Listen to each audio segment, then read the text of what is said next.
vsakem humanoidu je dejansko sestava takšna, dva računalnika, oba sta na Linuxih. Ponovadi spodnji računalnik je malo bolj zaprt, se pravi, ne moreš toliko na njega hoditi kot razvijalec. In ta spodnji računalnik ima del umetne inteligence za hojo, za gibanje v prostoru, za osnovne življenjske funkcije tega robota. Celotni produkt, ker na Inštitutu Jožefa Štefana v bistvu delamo raziskave, mi naše produkte ne prodajamo, ampak razvijamo metode, ki se bodo v prihodnosti uporabili v kakšne produkte, ki se bodo prodajali v industriji ali pa v domačih okoljih za zlaganje cementa.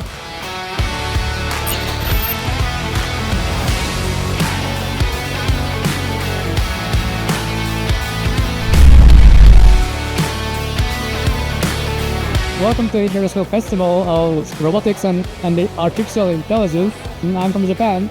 I'm exhibiting an installation called Laser Mice, which is a swarm robot installation. Please enjoy.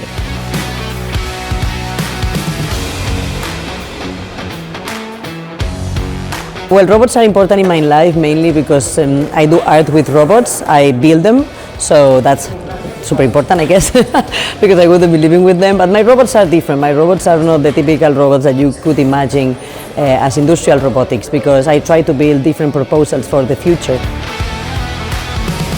Skupaj s sodelavcem Damirjem sva postavila tukaj robotka, ki je prav za to priložnost pripravljen, da igra igro križce in krožce z človekom.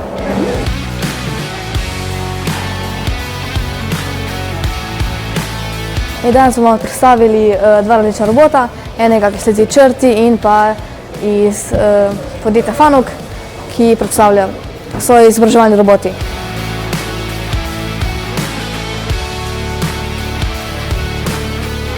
Na festivalu robotike in umetne inteligence v Tehnoparku v Celju predstavljam rešitev TrapView, ki je sistem za avtomatsko spremljanje in napovedovanje škodljivcev v kmetijstvu.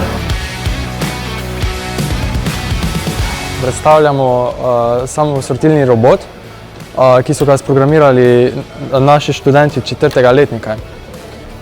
Robot deluje tako, da senzor na začetku traku zazna, da je prišel objekt na trak, in potem senzor na drugem koncu traku ustavi trak in potem da robotu signal, da je prišel objekt na belo površino.